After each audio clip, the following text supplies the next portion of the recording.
আমার পেছনে নিশ্চিতভাবে দেখতে পাচ্ছেন রং বেরঙের গ্যালারি, নানা সাজে কাল অ্যান্টিগার স্যার ভিভিয়ান রিচার্ড স্টেডিয়ামের এই গ্যালারিটা পুরো ভরে উঠবে এবং গ্যালারির এই দ্বৈরথে নিশ্চিতভাবেই ভারতীয়রা বাঙালিদেরকে ছাপিয়ে যাবে। কারণ যে পরিমাণ সমর্থক, ভারতীয় সমর্থক অ্যান্টিগায় এসছেন, সেটা বাংলাদেশের সমর্থকদের তুলনায় অনেকখানি বেশি।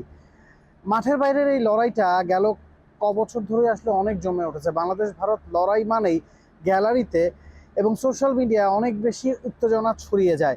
তবে মাঠের লড়াইয়ে ভারতের একচ্ছত্র আধিপত্য বললে কি আসলে ভুল বলা হবে। 13 লড়াইয়ে বাংলাদেশ মাত্র একবার জিততে পেরেছে।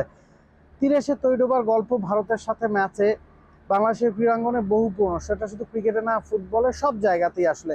সেই জায়গায় ভারতকে একটা বড় ধাক্কা কি আসলে বাংলাদেশ দিতে পারবে? দেওয়ার মতো অবস্থায় কি বাংলাদেশ দল আছে?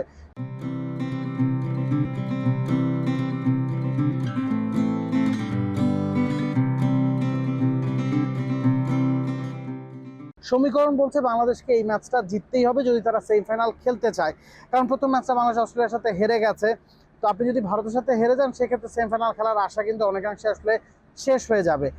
এখন এই ম্যাচটাকে আপনি কিভাবে বর্ণনা করবেন সেটা একটা বড় প্রশ্ন। কারণ দুটা দলেরই টপ অর্ডার কিন্তু ফেল করছে, দুটা দলের টপ অর্ডার ব্যাটসম্যানরাই রান করতে পারছে না। আমরা হয়তো শান্ত লিটনদেরকে নিয়ে অনেক আলোচনা করছি বা তানজিদ তামিমকে নিয়ে অনেক আলোচনা করছি, কেউ হয়তো খুব বেশি রান করতে পারছেন না।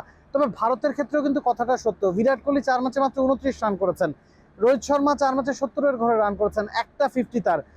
দুজনকে আমরা দেখেছি অপশনাল ট্রেনিংয়ে ঘাম ঝরাতে, বিগ শট প্র্যাকটিস করতে। তো দুই দলের ব্যর্থ টপ অর্ডারের লড়াই কিন্তু এই ম্যাচটাকে বলা যায়। নিশ্চিতভাবে মিডল অর্ডারে ঋষভ পান্থ, সূর্যকুমার ইয়াদব তারা ফর্মে আছেন।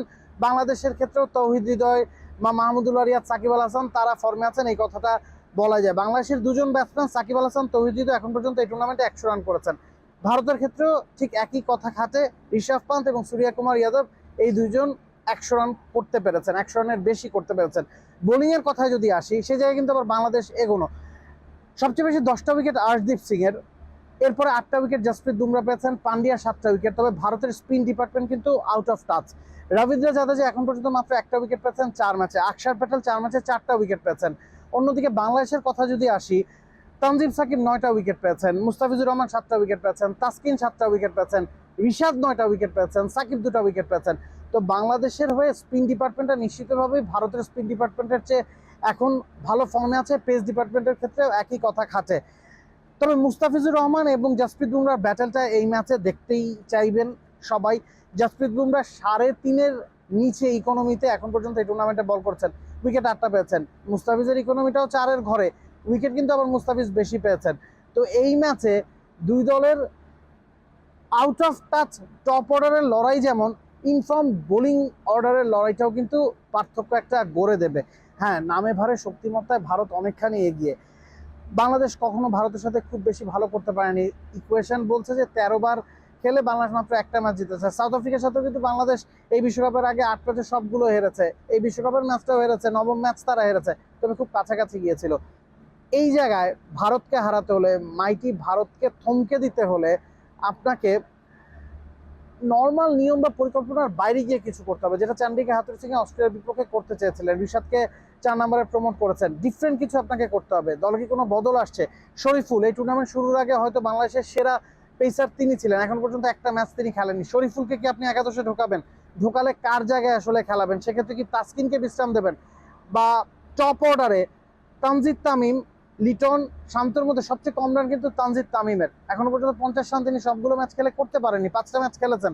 তানজিদ তামিমের জায়গায় আরো একবার সৌম্য সরকার কি সুযোগ দেওয়া হবে? এই প্রশ্নগুলোর উত্তর খুঁজতে হবে বাংলাদেশের টিম ম্যানেজমেন্টকে। এবং আউট অফ বক্স ক্রিকেট খেলতে হবে, অ্যাটাকিং ক্রিকেট খেলতে হবে। যেই ধরনের ইন্টেন নিয়ে বাংলাদেশ অস্ট্রেলিয়ার বিপক্ষে খেলেছে, সেই ধরনের ইন্টেন বা রান রেট মেনটেন করে আপনি অস্ট্রেলিয়াকে যেমন হারাতে পারেননি, ভারতকেও হারাতে পারবেন না। আপনাকে অল আউট ক্রিকেটটাই আসলে খেলতে হবে ভারতকে হারাতে হলে। Nabil কাসার, T-Sports, Antigua. For more updates, subscribe to our YouTube channel and click on the bell icon. Follow us on Facebook and Instagram.